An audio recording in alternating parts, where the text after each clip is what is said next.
Bonjour, je m'appelle Monia Naya, je suis en deuxième année de CAP esthétique et aujourd'hui je vais vous parler de l'épilation et de la manucure au Moyen-Âge. Premièrement, nous allons parler de l'épilation. L'épilation était une pratique assez courante au Moyen-Âge, surtout concernant les zones du visage.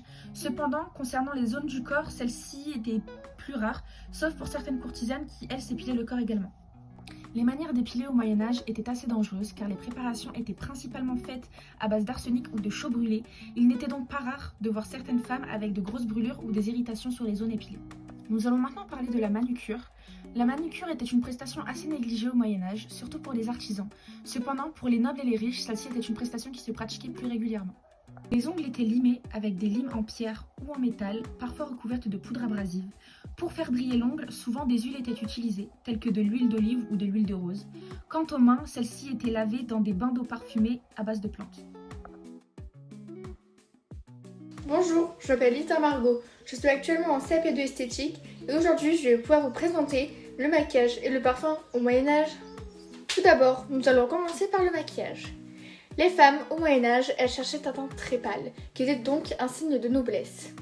Elles utilisaient donc de la farine ou encore de la céruse qui est un mélange de plomb et de vinaigre qui était très toxique pour elles, ou encore du blanc d'œuf pour pouvoir lisser leur peau. Pour ce qui est des joues et des lèvres, le rouge était appliqué avec du jus de mûre, de betterave ou de carmin qui est tiré de la cochonille, mais cependant, c'était mal vu par l'Église.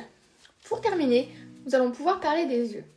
Les femmes soulignaient leurs yeux avec du charbon et du noir de fumée, mais cela était plutôt rare, donc c'était plutôt réservé aux courtisanes. Maintenant que la partie maquillage est terminée, je vais pouvoir vous parler du parfum.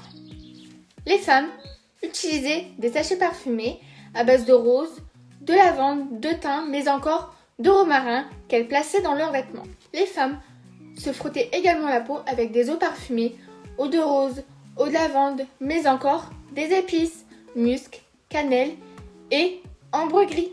Nous vous remercions de votre écoute et espérons que cette vidéo vous a été instructive. Au revoir!